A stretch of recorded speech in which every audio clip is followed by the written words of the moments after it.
Halo sahabat pendengar berita terbaru, kali ini admin akan menyampaikan informasi 6 isu panas honorer jelang pendaftaran CPNS 2023, dilansir dari jpnn.com Jakarta. Beberapa bulan terakhir jelang pendaftaran CPNS 2023 dan PPPK 2023 terdapat sejumlah masalah yang berkaitan erat dengan nasib tenaga honorer atau non-ASN, termasuk honorer K2. Berikut ini 6 masalah atau isu yang ramai di kalangan honorer karena punya pengaruh besar bagi masa depan mereka. 1. Penghapusan honorer per tanggal 28 November tahun 2023. Sekitar 2,3 juta honorer khawatir terkena pemutusan hubungan kerja atau PHK massal jika kebijakan penghapusan non-ASN benar-benar diterapkan per tanggal 28 November tahun 2023 mendatang. Diketahui, kebijakan penghapusan honorer mengacu Surat Edaran Menpan RB nomor B-185-M.SM, pukul 2:03, 2022 tentang status kepegawaian di lingkungan instansi pemerintah pusat dan pemerintah daerah. SE tertanggal tanggal 31 Mei tahun 2022 yang diteken Menpan RB Cahyokumolo, Alem, itu menjelaskan bahwa ketentuan UU Nomor 5 Tahun 2014 tentang aparatur sipil negara menyebutkan ASN terdiri dari 2 jenis, yakni PNS dan PPPK. Salah satu poin di SE juga menjelaskan mengenai ketentuan peraturan pemerintah, PP, nomor 49 tahun 2018 tentang manajemen PPPK. Yang menjadi rujukan bahwa mulai tanggal 28 November tahun 2023 hanya ada 2 jenis kepegawaian, yakni PNS dan PPPK. Sesuai amanat PP nomor 49 tahun 2018. Terhitung mulai tanggal 28 November tahun 2023 tidak ada istilah honorer dan tenaga non-ASN. Meski Menpan RB Aswar Anas dalam berbagai kesempatan mengatakan pemerintah akan mencari solusi jalan tengah. Tetapi sebelum omongan berubah menjadi keputusan yang tertuang dalam peraturan perundang-undangan, para honorer tetap saja cemas. 2. Reformulasi PPPK Teknis 2022. Pada Mei tahun 2023, Menteri Aswar Anas telah meminta Badan Kepegawaian Negara, BKN, untuk membuat simulasi afirmasi kelulusan hasil seleksi PPPK Teknis 2022. Langkah tersebut sebagai respons masalah gugur massal PPPK Teknis 2022 akibat nilai tes tidak mencapai passing grade. Hanya 13% peserta seleksi yang lulus PPPK 2022. Saat ini sudah mulai masuk pekan terakhir Juli dan bulan depan ada kemungkinan pendaftaran CPNS 2023 dan PPPK 2023 sudah dibuka. Jika jelang masa pendaftaran CPNS 2023 dan PPPK 2023 kebijakan reformulasi PPPK Teknis 2022 belum juga dirilis, sudah tentu para honorer tenaga teknis yang namanya masuk daftar gagal massal. PPPK Teknis 2022 makin bingung. Mereka bingung, haruskah menunggu pengumuman kelulusan terbaru berdasar kebijakan reformulasi PPPK Teknis 2022, atau ikut lagi mendaftar seleksi PPPK 2023? 3. Honorer Satpol PP, PNS harga mati. Hingga saat ini sekitar 90.000 honorer Satpol PP di seluruh Indonesia masih menuntut pemerintah mengangkat mereka menjadi PNS, bukan PPPK. Kami Pol PP non-PNS atau honorer meminta pemerintah memerhatikan kami untuk diangkat menjadi PNS, kata Ketua Umum Forum Komunikasi Bantuan Polisi Pamong Praja Nusantara, FKBPPPN, Fatlun Abdillah, kepada jpnn.com. Pada Selasa, tanggal 9 Mei.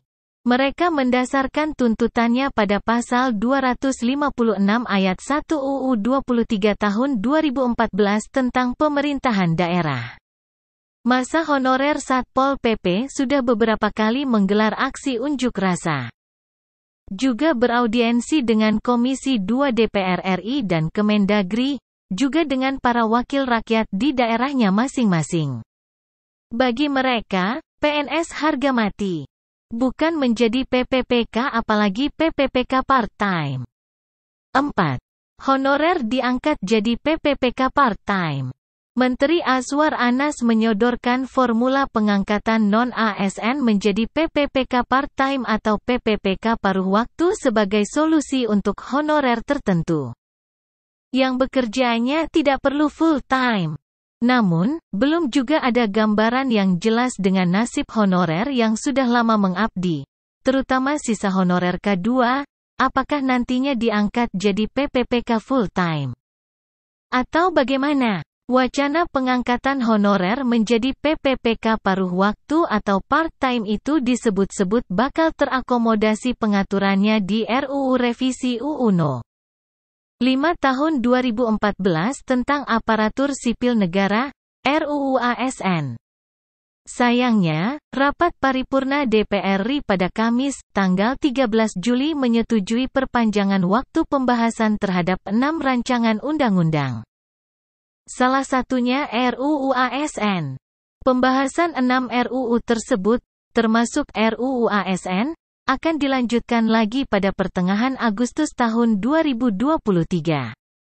Sekadar catatan, revisi UU ASN sudah 7 kali masuk daftar program legislasi nasional, prolegnas, sebagai RUU inisiatif DPR, yakni sejak 2017, lanjut 2018, 2019, 2020, 2021, 2022, dan 2023. 5. Pendaftaran CPNS 2023 dan PPPK 2023. Jadwal pendaftaran CPNS 2023 dan PPPK 2023 termasuk yang juga ditunggu para honorer. Honorer yang masih muda, usia tidak lebih 35 tahun. Sudah tentu pingin ikut mendaftar sebagai CPNS. Bagi yang sudah tidak memenuhi syarat usia mendaftar CPNS, masih punya peluang ikut mendaftar lowongan PPPK 2023. Total kuota CASN 2023 disiapkan sebanyak 1.030.751, di mana formasi terbanyak untuk instansi daerah. Deputi SDM Aparatur Kemenpan RB Alex Denny pernah mengungkapkan kebutuhan CPNS dan PPPK untuk instansi pusat sebanyak 46.666, yakni untuk jabatan dosen, guru, tenaga kesehatan, nakes, dan tenaga teknis lainnya.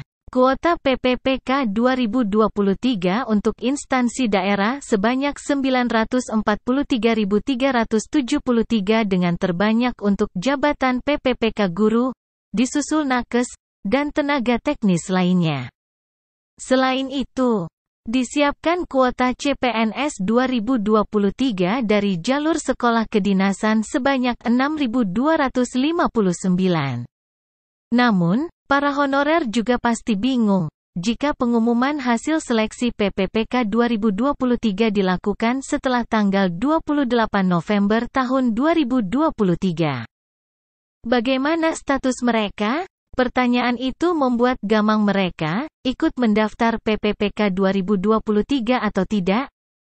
6. Nasib honorer teknis administrasi. Para honorer tenaga teknis administrasi, terutama berstatus honorer K2, juga menunggu kepastian kebijakan terkait nasib mereka. Mereka menuntut agar pemerintah menyediakan formasi PPPK teknis administrasi pada seleksi CASN 2023. Dewan Pembina Forum Honorer K2 Tenaga Teknis Administrasi Indonesia Nur Baitih kepada jpnn.com, Sabtu, tanggal 22 Juli mengungkapkan, 3 kali seleksi PPPK Pemerintah tidak memberikan afirmasi untuk honorer tenaga teknis administrasi. Menurutnya, pemerintah hanya fokus kepada guru honorer, tenaga kesehatan, nakes, dan penyuluh. Demikian berita terbaru kali ini, semoga dapat menambah wawasan sobat-sobat sekalian. Wassalam.